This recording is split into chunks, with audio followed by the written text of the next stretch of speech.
Benoît, défaite de 1 ici en déplacement à Herentals, on peut nourrir des regrets quand on voit la physionomie de la rencontre. Oui, exactement. On savait que ça allait être un match compliqué contre une équipe qui est en pleine bourre et qui progresse forcément avec leurs entraînements de pro. Voilà, on savait qu'ils allaient être de plus en plus forts. Ils sont sur une super série.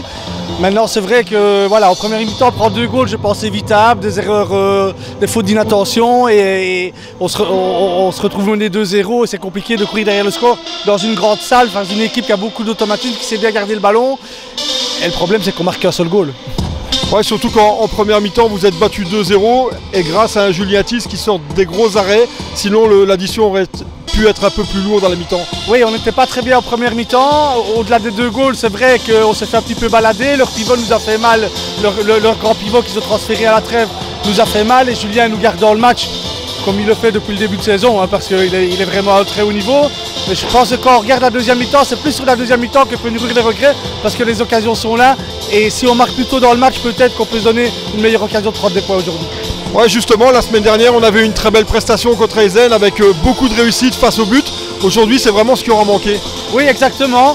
On sait que tous les matchs sont compliqués, hein, ça joue sur des détails et l'efficacité, ça fait partie de ces détails. C'est même un gros détail dans un match de marquer des goals. Aujourd'hui, on a eu les occasions, on a manqué un petit peu de réussite. Par moment, on aurait dû frapper et on cherche le jeu collectif au lieu de vraiment aller à la frappe. Donc voilà, on pensait vraiment que si on arrivait à mettre un goal, on allait pouvoir dérouler derrière. On s'est créé les occasions pour égaliser, elles ne sont pas venues. Maintenant voilà, c'est un petit coup d'arrêt, mais c'est pas la fin du monde parce qu'on sait que de nouveau on rivalise avec une équipe qui va finir facilement dans le top 5.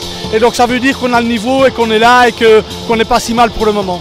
Ouais, le bilan du deuxième tour reste tout de même positif avec un 7 sur 12. Oui, hein, tout à fait, avec des placements en Anvers, des placements ici. 2 victoires à la maison, voilà, on est un petit peu coutumier, on espère de garder la série. Maintenant, il nous manque toujours cette victoire en déplacement depuis le début de saison. Donc on court un petit peu après, ça va être un challenge ici d'ici la fin de saison, de venir faire une prestation solide en déplacement et pouvoir gagner 3 points aussi.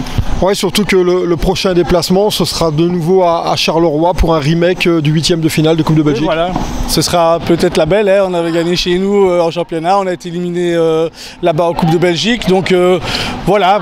De nouveau Charleroi, on sait bien que c'est une équipe qui va grandir et qui sera prête pour les playoffs. Ils sont en train de récupérer leurs blessés, etc. Mais nous, on a un noyau qui tourne. Aujourd'hui, on a tourné à 9. On a perdu Zidane en deuxième mi-temps. Mais Mouat et Abdullah qui sont arrivés à la trêve sont tout à fait bien intégrés. Donc voilà, on ira à Charleroi de nouveau pour jouer crânement notre chance. On est bien au classement pour le moment. Il n'y a pas de stress spécialement par rapport à la situation derrière nous. Donc voilà, mais toujours avec cette ambition d'aller gagner cette victoire. Merci Benoît. Merci Mika.